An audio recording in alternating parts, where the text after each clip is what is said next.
Welcome to Tech in the Right Direction, the podcast. This week, I'll be speaking with Jennifer Murray.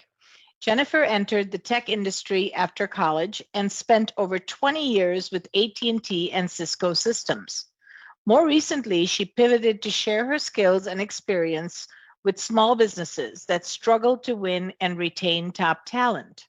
She found that small businesses often need help discovering and promoting their employees' value proposition. Helping them through this process is magical. Welcome to the show, Jennifer. I'm so excited to have you on. Thank you for having me. I'm happy to be here with you. Absolutely. So let's get started. Jennifer, as a woman in tech, can you share with us your career journey and how you got to where you are today? Absolutely. It's a long and winding road. We'd love to hear. I graduated with a marketing degree and hadn't planned on landing in technology, but I struggled to get my first job out of college, just like many college graduates do today. Mm-hmm. And I worked some temp jobs to get my foot in the door, and I found a starter job in advertising. But my big breakthrough was a former neighbor helped me get my resume evaluated by AT&T. Mm. And I joined a 90-day training program with AT&T. Wow. Yes, huge investment in their people. Mm-hmm. So that was an excellent way to break into a big organization and build a foundation in technology. That's great. And 90 days of training is really great. Right. It's so unusual now. I know. Yeah. So I moved from there to GTE Wireless for a short period of time, and then Cisco Systems. And both AT&T and Cisco Systems poured a lot into us from a training and development perspective. Mm-hmm. And it afforded me the opportunity to learn multiple business functions. I moved through the business to gain exposure and experience in sales, technical network design, sales leadership, operations, finance, training, and employee development. Mm-hmm. And in some of those roles, I was the only woman at the table. Mm-hmm. More recently, I left those big corporations and worked for a boutique insurance agency selling employee benefits and human resource services. And all of that experience in technology and working for those strong organizations armed me with a lot of tools, knowledge, and experience to help smaller businesses. Mm-hmm. During the pandemic, the vast majority of our clients were struggling with compliance requirements relative to COVID. And then the Great Resignation, and then struggled to find applicants to fill their open roles. Mm-hmm. So those types of discussions and meetings consumed me, and I moved completely into human resource services for small businesses.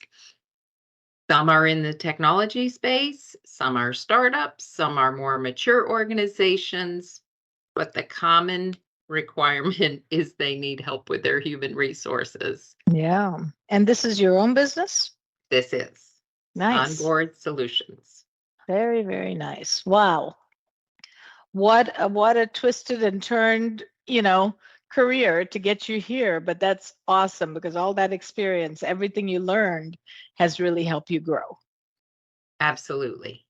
That's great. So can you share with us why it's important for companies to invest in their culture? This might be my favorite question. That's great because it's important, so important. It is. Culture is table stakes now. Mm-hmm. Years ago, when I started my career, it was about getting an opportunity to gain experience and pay the bills. Mm-hmm. As I progressed in my career, I sought opportunities that were more of a culture fit. But younger generations are looking for culture early in their careers. Like right out of college, they want to find a mission driven and uh, an organization that aligns with their values. Mm-hmm. Mm-hmm. Very important. On the other hand, it's important for the employer to focus on culture when they're hiring people Mm-hmm. so that they're not hiring the wrong people. They're hiring people that are aligned with their culture. Right. It increases employee engagement and reduces their turnover. Mm-hmm. How do they do that? How do they develop a strong culture? How do they really realize how to make sure that's part of the interview process? Ah, there are questions now during the interview process that can help them determine if the individual has a value system that's aligned with Mm-hmm. their organization. It's a Mm-hmm. two-way street. Yep. So is the individual aligned? And then the individual is looking at the company and saying, are you truly aligned, or are you telling me things that aren't in alignment with what I've heard outside of this interview, what Mm. I've read online as an example? So there can't be any conflicting messages, obviously. That's right. Mm-hmm. Consistency is key. Mm-hmm. Very interesting. So you believe in people first. That's a mindset you really believe in. Tell us more. I used to receive a lot of training on customer first, customers always right, focus on the Mm-hmm. customer. Mm-hmm. That was a good mentality, but I believe it's a better mentality to focus on the people who you want to care for your customers. Mm. If you're investing in your people, they will take care of your customers. That's a great philosophy because you hear so much about that customer first. You're right. Customer is always right. But if you're not taking care of your people and they're not there to take care of the customers, you don't have a business. That's right. Mm-hmm. And people that are cared for have a greater sense of pride and commitment. They're engaged in the organization and their role rather than showing up for a paycheck. Mm-hmm. Yeah, so true. So, do you believe in a robust onboarding process for new hires to get them kind of soaked into the new culture? And if so, what are some of the critical parts of a robust program? That is a critical part of the culture building experience. Okay. Hiring managers need to understand that the first day is their make or break opportunity. For their And first impression, right? yes, Mm-hmm. yes. And you have probably heard horror stories about people starting a job, the hiring manager isn't there, the doors are locked, the individual doesn't receive credentials to access the systems for several days. All of those things can be avoided by creating a plan Mm-hmm. and a structure around what day one looks like, what week one looks like, what the first 30 days look like. I've seen a lot of organizations create shadowing opportunities, Mm-hmm. which is a great way to gain exposure to Mm-hmm. different functions in the organization. But they need to have some structure around what the mentor is exposing the new hire to and what the new hire should be getting out of the experience. So do you think the 30 days is enough to plan ahead for, or should they go longer? Depending on the role, it could move into more of a training cadence. It can include a mentoring experience where there are touch points that are periodic for Mm-hmm. the year to come. Mm-hmm. I think it's job specific and organization specific. Yep. Okay, great. Wow, so much to think about on onboarding, right? I think that's the key, to Mm-hmm. think about it in advance prior to bringing that individual into your organization. Consider how that person is going to contribute and make sure that you're conveying that during the interview process Mm-hmm. and throughout that first period of weeks. Now, we work a lot with women, and this podcast is focused on that. And many women don't realize their full potential. How do you help job seekers realize their full potential? I meet job seekers from a variety of different places. One of my favorite organizations is Dress for Success. Mm-hmm. It's a global organization, and we coach women on finding opportunities to return to the workplace. Some of them are looking at building a resume, some are trying to navigate how to find a job, Mm-hmm. some need help with interviewing skills. Mm-hmm. So, through a 1 hour web meeting, we focus on whatever the individual needs so they can convey the skills that they bring to potential employers. I think that's so important because women underestimate their skill set. If they're not 100% or perfect for the job, they don't want to apply.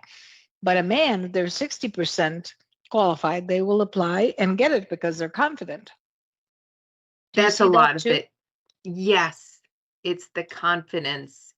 Mm-hmm. And I find that so rewarding after we spend some time together to build up confidence so they feel Yes. empowered to pursue Good. opportunities. That's great that you're doing that. Now, Jennifer, what challenges have you faced in your career and how have you overcome them? My biggest challenge was life balance. Mm, I was a single mom for most of my career, and I juggled a lot to perform as the best employee and the best mom. mm-hmm. I was young and I powered through it. Now, I look back and think I couldn't have done it without my extended family and my friends. Mm-hmm. But it's You need a culturally, village. yes, it does take a village to raise a family. Mm-hmm. It's more culturally acceptable now to have children in the background or in the office for a short period of time. People are much more open to hearing children, Mm-hmm. and it's less of a distraction than it was when I was working in a male Mm-hmm. dominated Industry. technology Yep. space. Yep. Mhm. Very true. Very true. And you came through that with flying colors. So I'm sure your kids are grateful for that. I'm sure you're grateful for that. That's great. That's not an easy task. It was challenging. The interesting thing is I used to bring them to work on Bring Your Mm-hmm. Kid to Work Day, Mm-hmm. and they thought my job was boring. And you know it was everything but boring. Now, some of them are interested in moving into technology. Yeah, So yeah. it's come full circle. Well, technology in no way is boring. I can tell you that. That's right. If you have to just stay relevant, it is quite a full-time job. Now, this podcast is focused around bridging culture, pay, and employment gap for women in tech. What are you seeing in the industry today from your lens? And I also recently heard that North Carolina is one of the top states for women in tech. Tell us more. Yes. My answer is a mixed bag. Mm-hmm. You are spot on with North Carolina as a leader in this space. Mm-hmm. We recently ranked number 2 across the country for employing women in technology. That's great. Good to hear. It is. Women represent about 36.5% of the workforce. Mm-hmm. North Carolina also ranks number 3 for the highest growth rate in STEM education completions. Wow. Mm-hmm. Yes, over the previous 5 years. So we are moving in the right direction. McKinsey reported back in October that women are switching out of their careers more than men. Mm. And I see that as problematic because young people, young women really need strong mentors and are Mm-hmm. looking for female leaders. So that's part of the mixed bag. But my message to young girls is that technology might not sound like it's as much fun as something like social media management, Mm-hmm. but there are a wide range of jobs in technology, which increases your opportunity to find your fun job working in an organization that is continuously growing, changing, and providing new opportunities. I'm so glad you said that because, people think technology is becoming a programmer. And you don't have to be a programmer. There are so many different jobs in the technology industry that are really well suited for women too. Research and development, sales, all kinds of positions. So think of technology as a pretty broad bag. Yes, focus on the opportunity in that space rather than just a specific role. Job role. Yep. Mhm. Yep. I like that. So, leadership training is very important for women, for men, for everybody, so that we can kind of put aside our biases and learn to lead with passion, empathy, those types of things. What types of leadership training do you recommend? What I've seen most recently is a gap for first-time managers. Mm-hmm. Some of it is necessitated from promotions due to the difficulty in filling roles brought on by the Great Resignation. Mm-hmm. So individual contributors were promoted to management positions, and in many cases, they didn't have any kind of training, tools, resources, or mentors in a formalized program to help them pivot to a role of leading a team versus contributing as an individual. Mm-hmm. So this is an area that needs focus now to help organizations continue to grow with the right kind of culture, with a leadership culture versus a management. Yeah, there's a difference between managers and leaders, and the job role is very different too. So, women need to aspire to the leadership side rather than management side, I think. What are your thoughts on that? Absolutely. Mhm. And it's more than a single class Yes. to drive the behavioral change that organizations need. It needs Hmm. to be a longer term program and investment. Hmm. Yeah, it's so important.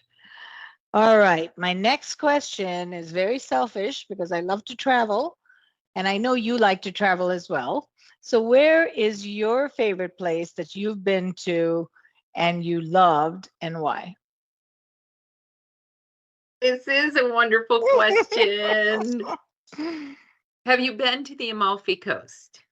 I have not. I've been to Italy, but not the Amalfi Coast. Add it to your I am list. going to add it. Yes. So tell me why. Tell me what captured your heart.